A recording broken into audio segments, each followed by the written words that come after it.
Thank you, Otter. Where's my clicker? Anyways.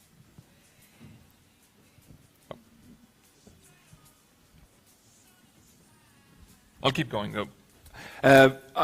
So my name is Hjalmar, or there we go. My name is Hjalmar Gíslason. That's the Icelandic pronunciation. I've gone, and that's usually the most difficult part of any presentation I give. When I lived in the States from 2012 to 2018, I went by lmar because I said it's like Hallmark without the K. But then my company, Data Market, was acquired by a company of Swedish origin, and they say Hjalmar. So again, name is complicated. That said, my background, I've been starting companies more or less my whole life, since I was about 20. Grid, that I'm currently working on, is my 5th startup as a founder.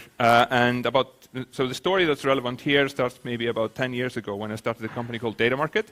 Skule was actually one of the investors of Data Market, so I won't kind of take him up on the fact that he is a bad investor. He was actually a good investor there, and he did well off of that investment.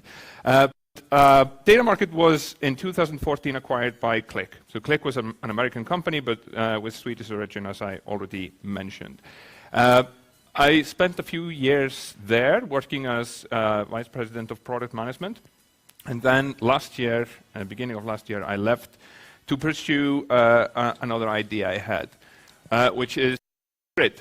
So Grid is essentially, we're taking the spreadsheet into the 21st century. There are a lot of things in companies, as you may have noticed already, that are run off of spreadsheets, and we're going to care of some of the pain points there. But I'm not here to talk about that. I'm here to talk about some of the lessons that I feel I've learned through this and focus on the most important one.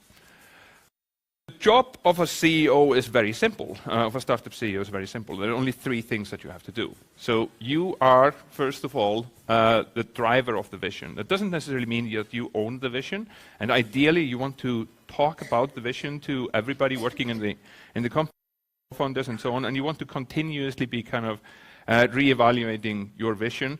And the most important part there is that you cannot work on a vision unless everybody that is working on it is bought into it with you and feels an ownership of that. So therefore it's important to involve everybody in that in some way.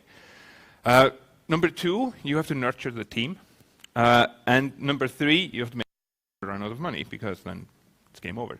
And what we're going to focus on here is the nurturing the team part, which I actually believe, and it kind of comes back to what Bichal was talking about and other people have talked about this morning, that the team is really the number one thing. So whenever you listen to a panel of VC investors, they will always say the team is the most important thing. So if there's one takeaway from kind of some of the early startup founders here, take a look at your pitch deck and move that team slide that you have kind of politely put at the end, put it to the front.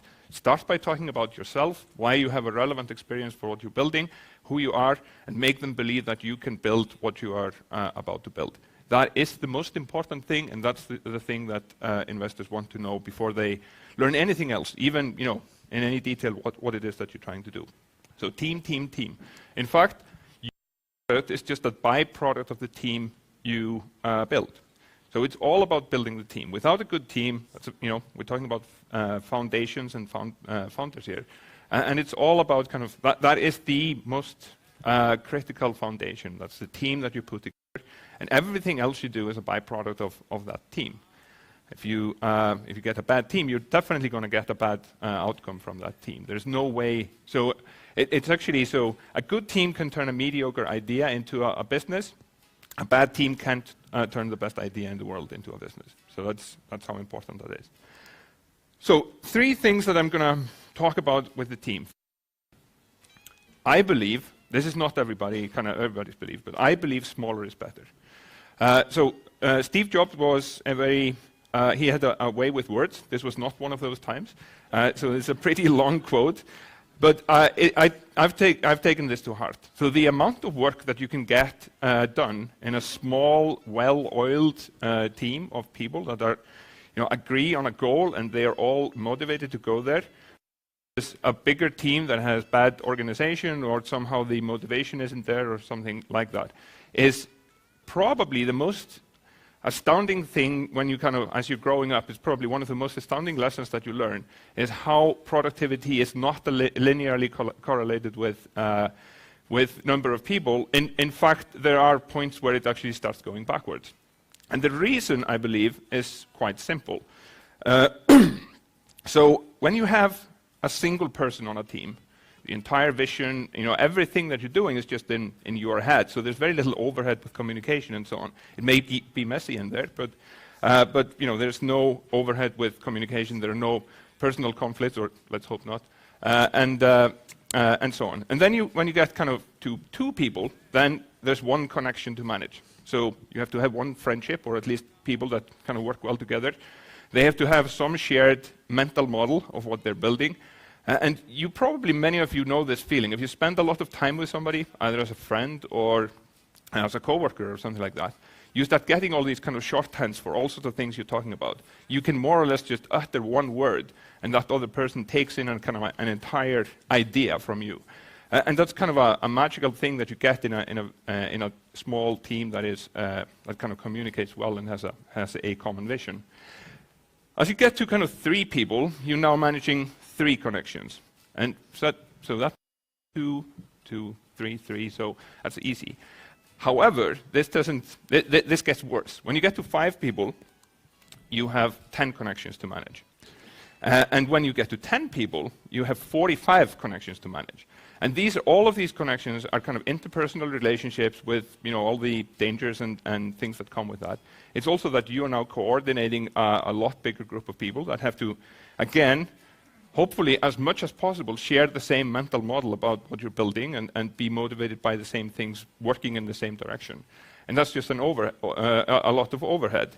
And that's only 10 people. We're still talking about a relatively small team. This is at the fringe of being able to feed them with 2 pizzas. So that's the reason. This is the reason. You don't want them to get any bigger than that. As soon as they get bigger, you want to split them up into bigger groups. So just to reiterate, when you have 2 people, there's 1 connection. When you have 3 people, there are 3 connections. 5, you have 10. When you get up to 10 people, you have 45 connections. And then when you get to 20 people, you have 190 connections between people that you have to manage. And that's just a lot of connections. So smaller is better. I'm a firm believer. And actually, the reason I moved to Iceland to set this up is I knew that here I could pull together a small team that I knew could pull off the product that we want to build. Whereas in Boston, where I was living at the time, I realized that the people I knew were all VCs and mid-level managers, and they were all great people, but they were not people that could sit at a keyboard and create a great product. Here, I knew a lot of hands-on keyboard people. So I sometimes have to repeat myself when I say I moved to Iceland for the talent pool, but that's really why I moved here. So so I really believe in small, well-oiled, coordinated teams of people. And then, as you grow out, you have to find out how you break that into different teams, how you coordinate, and how you can do some things maybe more effectively by outsourcing or finding other ways of multiplying people's work. So that brings me to point number 2, which is coordination. So coordination is very important. And one of the lessons I feel I've learned is that no matter how much you think that you and somebody sitting across the table have the same idea in mind when you're explaining something, you don't have to spend a lot of time talking about it to understand that there are some discrepancies. When you describe something to someone, they get an image in their head, and that image is inevitably not going to be exactly the same image as you have. So you have to communicate a lot. You have to talk a lot more about things to actually synchronize them, to actually ensure that you have the same ideas about things than you think. It's not enough to just for the let's say that there's a founder that drives the vision, to explain that once and believe that everybody remembers it, understands it, and most importantly, has the same understanding of it as you do. Also, the vision changes, and so on. So we spend a lot of time at Grid talking about the vision, talking about whether we're doing the same thing, the right things, how what we're doing contributes to that, and so on. And actually, whether the vision is still the right vision, whether we should change that. We only do that we think about things in 3 different time horizons. So I like to say that if you don't know where you want to be in 3 weeks, you will show up at work and you don't know what you're going to do when you sit down. Then in 3 months, you have to have a pretty good idea where you want to be in 3 months, but there's some flexibility there, and then you can kind of iterate on that. But in 3 years, in a startup, you could more or less be anywhere. Now, let's hope it's like, if your vision is there, let's hope it's there. But there are many examples of companies that have had a vision there, and they've actually ended up there, and they've been successful at it. So I want to say kind of coordination happens through what may seem as over-communication. You may feel that you're spending too much time talking about things and talking things through and so on. But I also strongly believe, and this goes back to the small team, that one of the best ways to do that is to have everybody in the same physical location. Now, there are ways to build distributed teams, and people are getting better and better at that. There are some fantastic examples of that.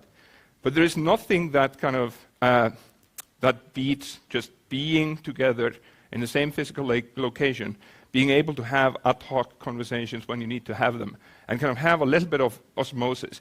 One of the things that you get with a small team that's in the same physical location, you don't need to book a lot of meetings. You have to be obviously respectful of people when they're heads down working on things in the zone. But then, when people stand up to grab a cup of coffee or it's lunchtime or something like that, you can have a myriad of kind of small conversations that help you get on the same page on a lot of different things.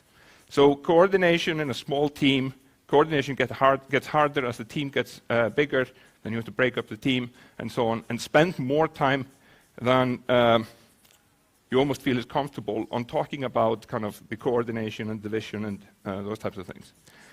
And finally, the third point is diversity. So this is a lesson I learned the hard way.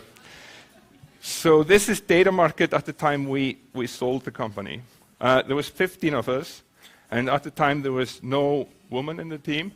I don't believe there was anybody that was more than 5 years younger than I was, and there was nobody on the team that was 5 years older than I was. We're also all white. So that's not because we were selecting people like that. I think it happened precisely because we were not selecting for those features at all. So in many ways, we had a great culture. It was a great kind of, the team was all motivated. We had a common vision of what we wanted to build and a lot of opinion about kind of how to build it and how to get there. But we were not mindful of how we were constructing the team at all. And that ended up this way. So diversity is important. It will give you a better feel for a wider range of customers. It will give you a wider range of opinions into your business and so on. But it doesn't happen through inaction. It happens through action. Diversity is something you have to be very mindful of and think about from day one if you don't want to end up like this. Not a bad place, but not the place you want to be. So, to sum up, smaller is better and grow responsibly. Really think, do I have a pain before I open a position and hire for it? Because you're adding complexity. With every person you add, you're adding more complexity than the kind of percent. You're adding, percentage-wise, you're adding more complexity than the number of people you're adding. Coordination through over-communication. That's been kind of my lesson there. And then finally, diversity is an action and not an inaction. So I hope this is important, kind of you can take some things away from this. And remember, the team is the foundation that everything else is built on. So spend time talking about kind of how you build out the team. What are your values? And then kind of coordinating that team. That's the most important thing that you can focus on, and investors know that, and that's what they will look at before anything else. Thanks.